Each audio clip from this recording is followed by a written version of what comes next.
In the year 2347, humanity had come a long way. They had left Earth and built homes on distant planets. Colonies thrived in far-off star systems, and humans worked hard to make their mark in the galaxy. But their success did not go unnoticed. The Galactic Council, an ancient group of powerful alien races, kept a close eye on them.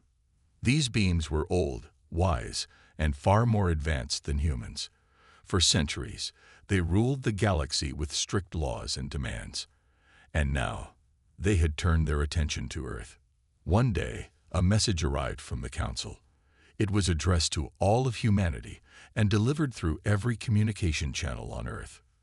The message was simple but chilling. The Galactic Council requires tribute. Submit your most valuable resources or face destruction. The demand shocked everyone. People around the world watched the news in disbelief. What could the Council want? Why had they chosen this moment to confront humanity? Earth's leaders quickly organized a response. A team was sent to meet with the Council aboard their massive orbital station, *Erindor*. Leading the delegation was Ambassador Alan Carter, a calm and thoughtful man known for his sharp mind. With him was Lieutenant Lisa Monroe, a skilled military strategist who understood both diplomacy and warfare. Together, they represented Earth's hopes and fears. When they arrived at *Erindor*, the size of the station overwhelmed them. It was like a small moon, glowing faintly against the blackness of space. Inside, towering aliens dressed in shimmering robes awaited them. Each member of the Council looked strange and unfamiliar, with features that seemed almost too perfect, or too monstrous, to be real. At the center stood Zixar, the leader of the Council. His voice boomed as he spoke, filling the vast chamber.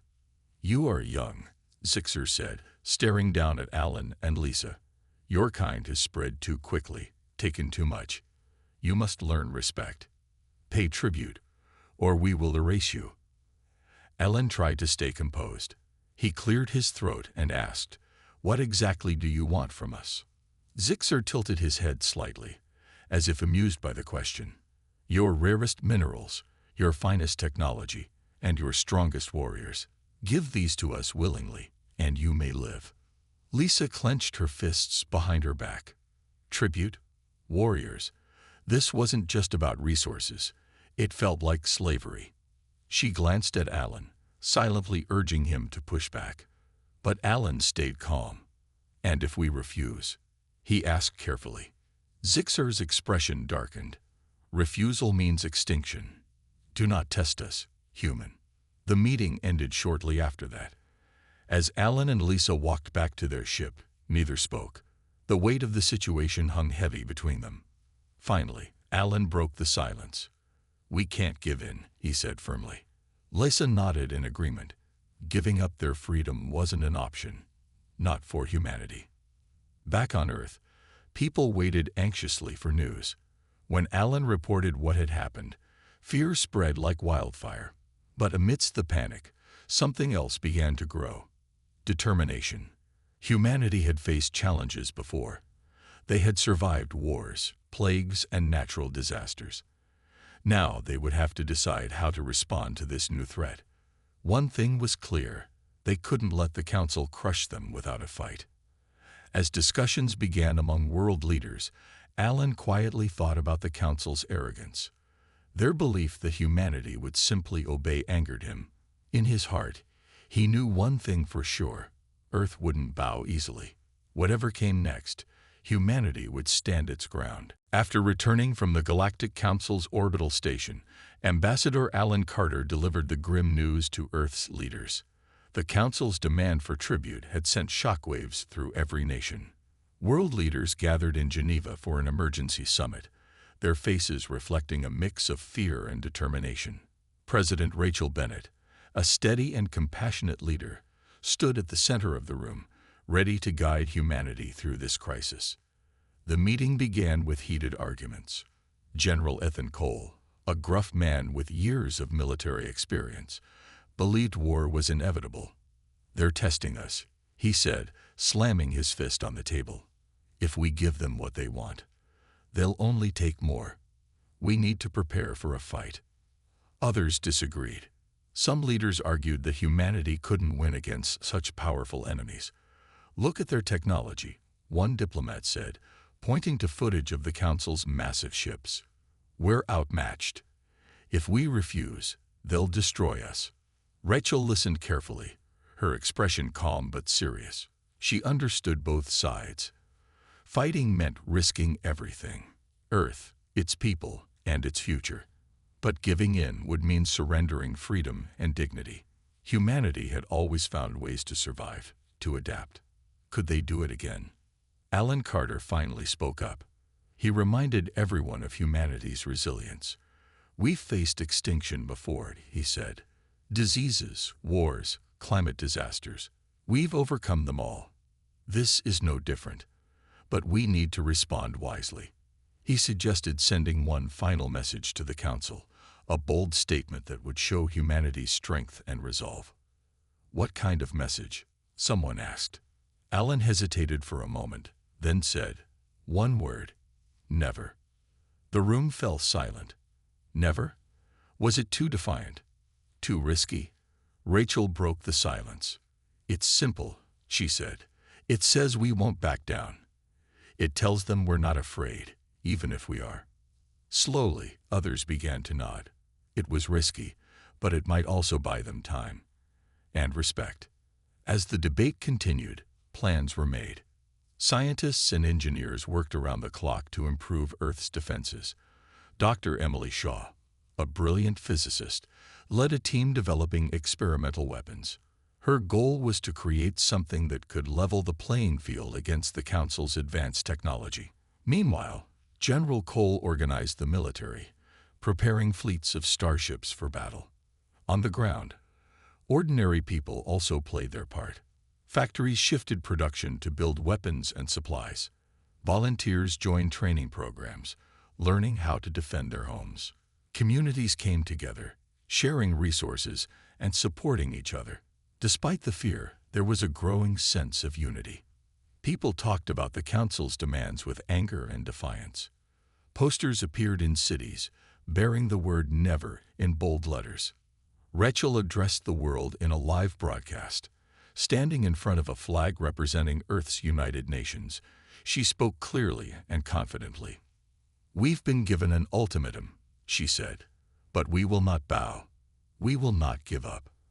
Our response to the Galactic Council is one word: never. Let them hear our voice. Let them know who we are." Her words resonated across the globe. Crowds cheered in streets, holding signs that read "Never surrender" and "Stand together." Even those who had doubted humanity's chances felt a spark of hope. For the first time, Earth truly felt united, not as separate nations, but as one species fighting for survival. Behind the scenes, Alan worked tirelessly to strengthen alliances. He reached out to other civilizations, hoping to find allies willing to stand with humanity. Though many feared the Council too much to help, a few offered quiet support. Information, supplies, and even volunteers began trickling in. As days passed, Earth prepared for the worst. Starships were upgraded, planetary defenses fortified, and evacuation plans drawn up. No one knew what the Council's reaction would be, but everyone agreed on one thing: humanity wouldn't go down without a fight. And so, with the word "never" echoing across the galaxy, Earth braced itself for whatever came next. Whatever happened, humanity was ready to face it together. As Earth prepared for the Council's response, every moment counted. The word "never" had been sent, and now humanity waited with bated breath. Scientists and engineers worked day and night to strengthen Earth's defenses. Among them was Dr. Emily Shaw, a determined physicist who led a team developing a secret weapon. Her project, called the Quantum Destabilizer, aimed to disable the Council's powerful energy shields, a key advantage in their arsenal. Though untested, it was Earth's best hope. General Ethan Cole focused on upgrading the military fleet. Starships were fitted with new weapons, faster engines, and stronger armor. At the heart of the fleet was the Odyssey, a newly commissioned battleship commanded by Captain Daniel Harper. Daniel was a quiet man with sharp instincts, respected by his crew for his calm leadership. He spent hours studying maps of nearby star systems, planning strategies to defend Earth at all costs. Lieutenant Lisa Munro, who had accompanied Alan Carter to the council meeting, played a crucial role too. She trained pilots and coordinated tactical simulations, ensuring everyone was ready for battle. "We might be outnumbered," she told her team, "but we have something they don't: heart." On the ground, ordinary citizens joined the effort. Factories churned out supplies, and volunteers helped build planetary defense grids. Cities buzzed with activity as people prepared shelters and evacuation routes. Posters reading "Stand Strong" and "United We Fight" covered walls, boosting morale. Even children pitched in, collecting scrap metal and drawing pictures of Earth's starships defeating the Council's armada. President Rachel Bennett traveled across the globe, visiting colonies and speaking to leaders. She reminded everyone that humanity's strength lay in unity. "We've always risen to challenges," she said during one speech. "This is no different. Together, we'll protect our home." Her words inspired millions, giving them courage in uncertain times. Meanwhile, Ambassador Alan Carter worked behind the scenes. He studied recordings of the council meetings, searching for weaknesses. One night, while reviewing old diplomatic records, he noticed something unusual. The council wasn't as united as it seemed. Some members resented others, and rivalries simmered beneath the surface. Alan saw an opportunity. If he could exploit these divisions, maybe he could weaken the council's resolve. He reached out secretly to one faction, offering future trade deals if they stayed neutral during the conflict. It was a risky move. If the council discovered his plan, it could mean disaster. But after tense negotiations, two species agreed to step back. They didn't trust humanity, but they disliked the idea of empowering their rivals even more. Back on Earth, preparations neared completion. The quantum destabilizer passed its first test, though barely. Dr. Shaw warned it needed proximity to work effectively, meaning someone would have to get dangerously close to the enemy fleet. Daniel volunteered without hesitation. "It's my job," he said simply when questioned about the risks. As days turned into weeks, tension mounted. Scouts reported sightings of council ships near Jupiter, watching silently. People on Earth grew anxious, wondering when, or if, the attack would come. News outlets broadcast updates constantly, keeping everyone informed. Families gathered around screens, praying for good news. One evening, Rachel addressed the world again. Standing in front of a holographic map of the solar system, she spoke with quiet determination. "We don't know what tomorrow will bring," she admitted. "But I do know this: humanity has never backed down from a challenge.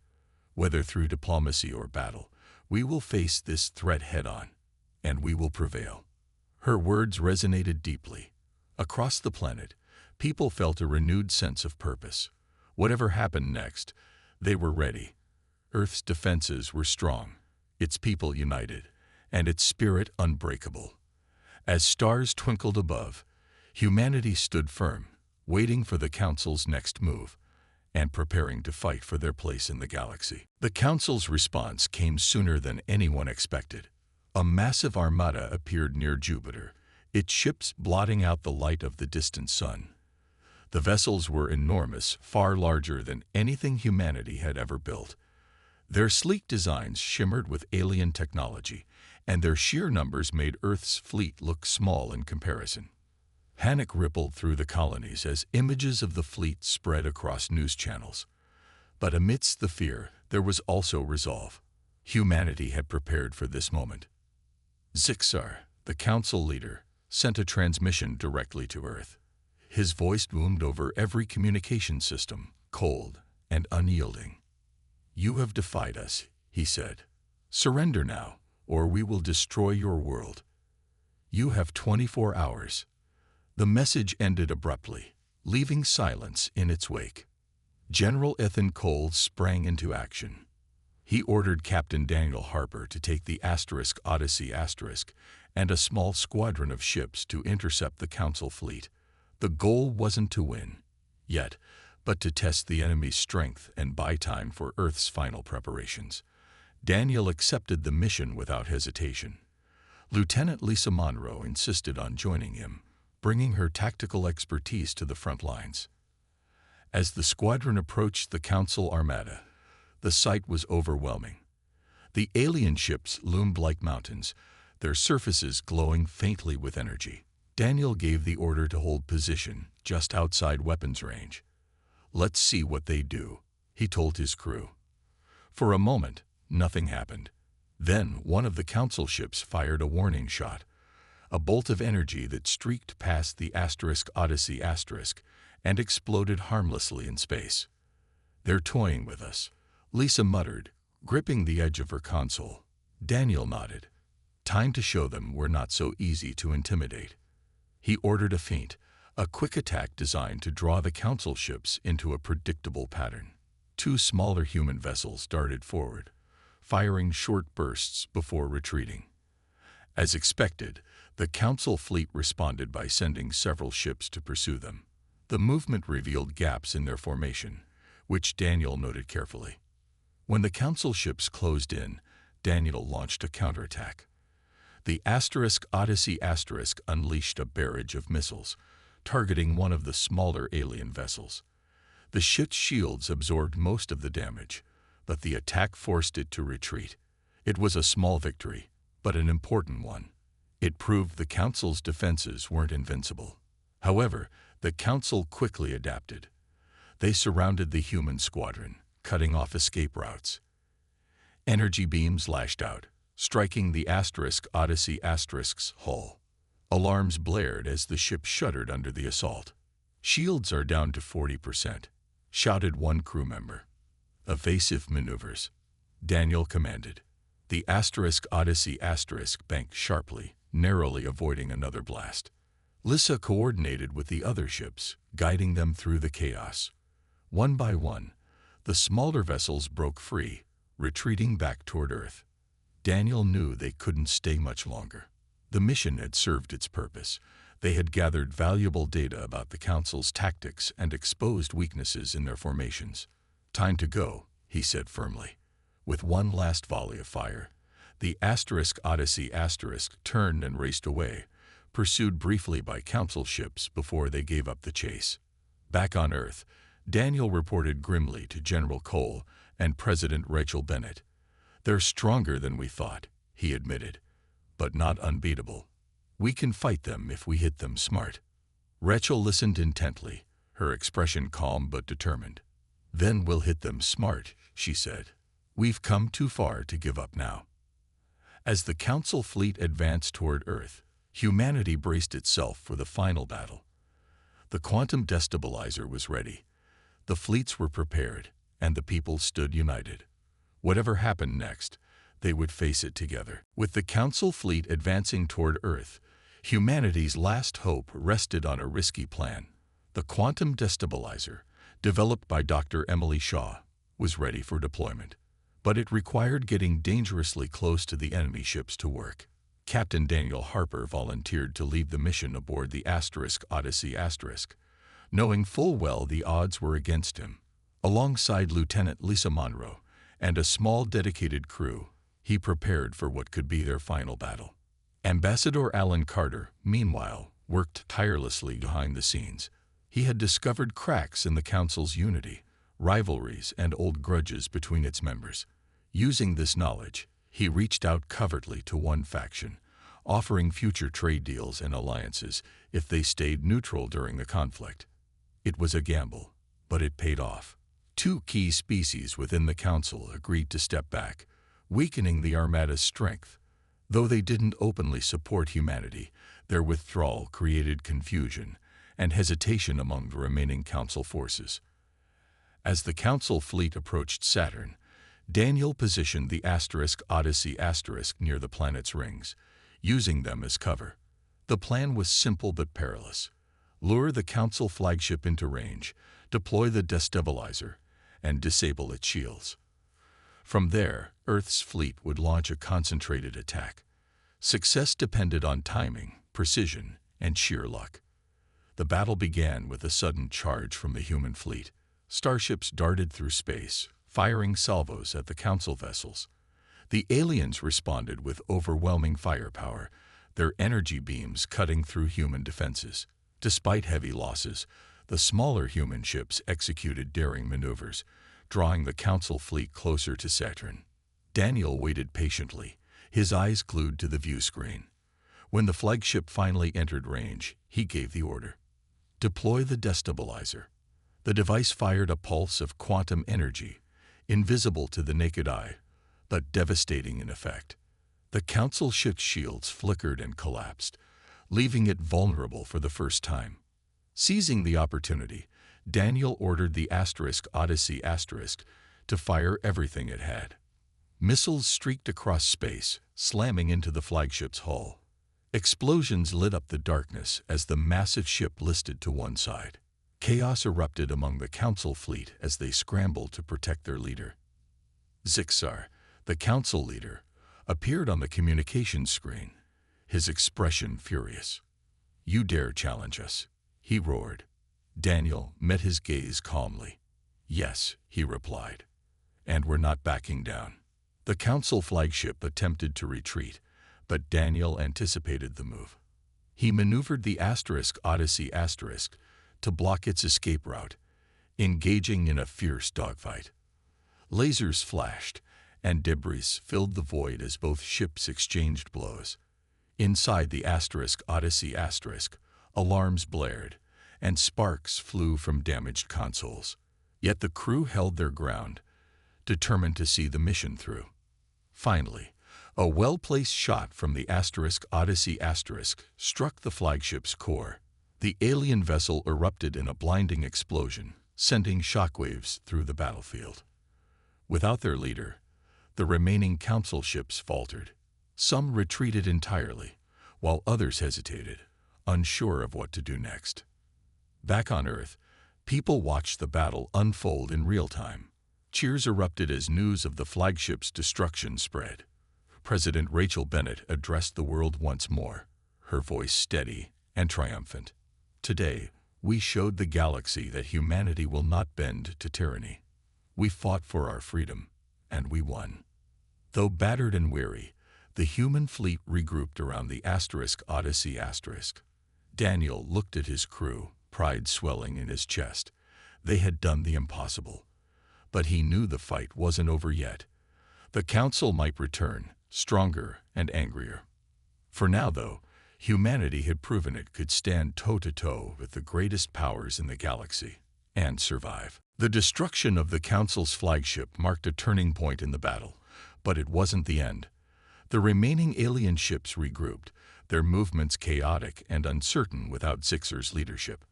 Some retreated entirely, vanishing into the depths of space, while others lingered, unwilling to give up. Captain Daniel Harper and his crew aboard the Odyssey knew they couldn't let their guard down. Not yet. Lieutenant Lisa Monroe worked quickly to assess the situation.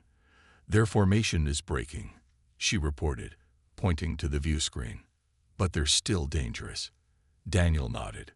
He ordered the human fleet to press their advantage, targeting the weaker ships first. Starships darted through the battlefield, firing salvos at the disorganized enemy forces. One by one, the Council vessels either fled or were destroyed. Back on Earth, President Rachel Bennett watched the battle unfold from the command center. Her hands gripped the edge of the table as she listened to updates from General Ethan Cole. "They're falling back," he said, his voice filled with cautious optimism. "We might actually win this."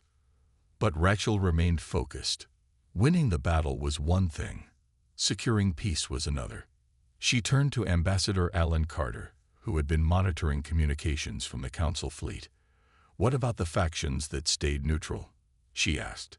"Can we use this moment to negotiate?" Alan nodded. "Yes. With their leader gone and their fleet weakened, they'll be more willing to talk. But we need to act fast before they recover." Rachel agreed. She authorized Alan to send a message to the remaining council members, offering a ceasefire in exchange for recognition of Earth's independence. It was a bold move, but humanity had earned the right to stand on equal footing. As the council fleet continued to retreat, Daniel positioned the Odyssey near Saturn's rings once more, ready to defend Earth if needed. The ship had taken heavy damage during the battle, and the crew was exhausted, but their spirits remained high. "We've done what everyone thought was impossible," Daniel told them. "But our job isn't over yet. Stay sharp." Hours passed, and the council finally responded. Their transmission came not from Zixer, but from a different leader, one of the species that had initially stayed neutral. "Humanity has proven its strength," the alien said, its tone measured. "We will withdraw and honor your request for sovereignty. But know this, the galaxy is watching. Do not mistake this for friendship." Rachel accepted the terms without hesitation. "This isn't just a victory for Earth," she told the world in a broadcast. "It's a victory for all who believe in freedom and justice. We've shown the galaxy that we won't bow to fear or oppression." Across the planet, people erupted in celebration. Streets filled with cheering crowds, waving flags and chanting "Never" in defiance of the council's demands. Families hugged each other, tears streaming down their faces. For the first time in weeks, hope replaced fear. In the days that followed, Earth began to rebuild. Damaged ships were repaired, colonies were stocked, and defenses strengthened. Dr. Emily Shaw and her team worked to refine the quantum destabilizer, ensuring humanity would never be caught off guard again. General Cole oversaw the reorganization of the military, preparing for any future threats. Daniel Harper returned to Earth a hero, though he preferred the quiet life aboard the Odyssey. Lieutenant Lisa Monroe received commendations for her bravery, but she insisted the real heroes were the countless men and women who had fought together. "This wasn't about one person," she said during an interview. "It was about all of us." Ambassador Alan Carter continued his diplomatic efforts, reaching out to other civilizations to form alliances. Humanity had earned respect in the galaxy, but Alan knew trust would take time to build. Still, he felt hopeful. "We've taken the first step," he told Rachel. "Now we need to keep moving forward." Though the council had retreated, everyone knew the galaxy was vast and full of challenges. But for now, humanity stood tall, proud of what they had achieved. They had faced extinction and refused to back down, and in doing so, they had claimed their place among the stars. The victory over the Galactic Council marked a new chapter for humanity. Earth had proven itself not just as a survivor, but as a force to be reckoned with in the galaxy.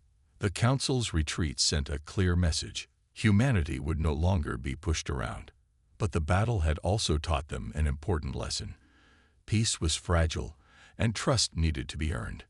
President Rachel Bennett addressed the world one final time from the United Earth Assembly Hall. Her voice was calm, but filled with determination.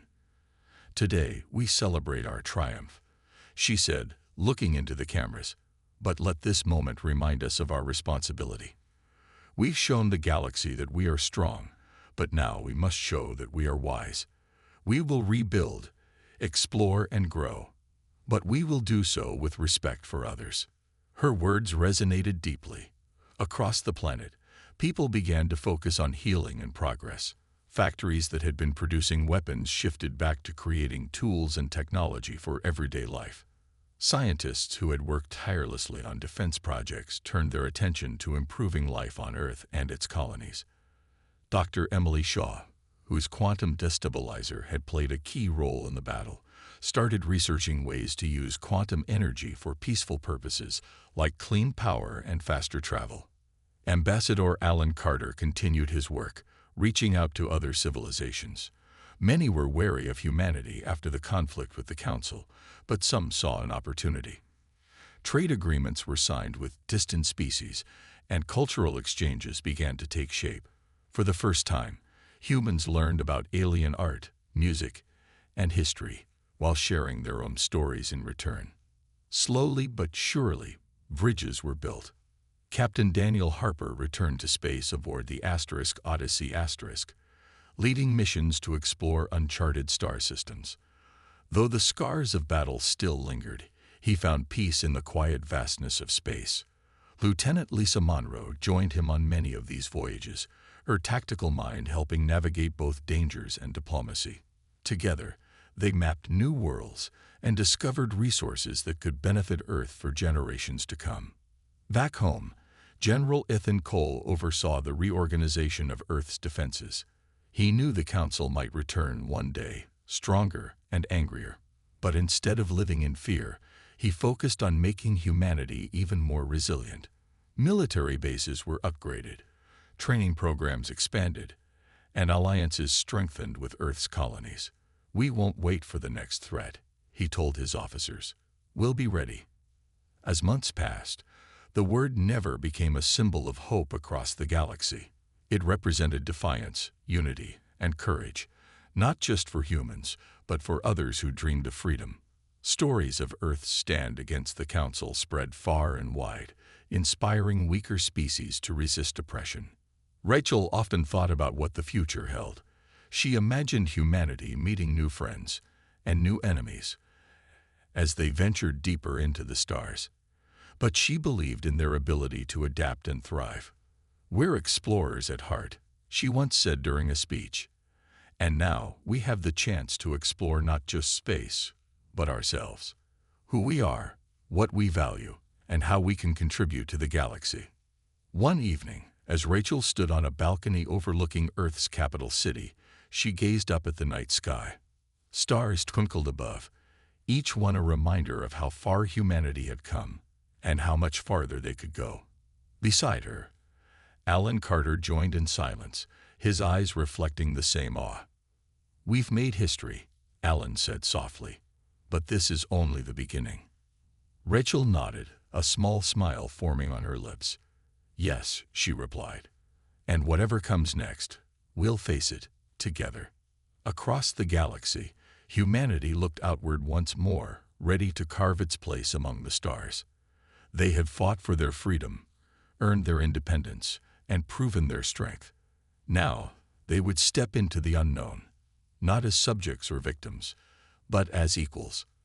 And in doing so, they carried with them the spirit of resilience that had brought them this far.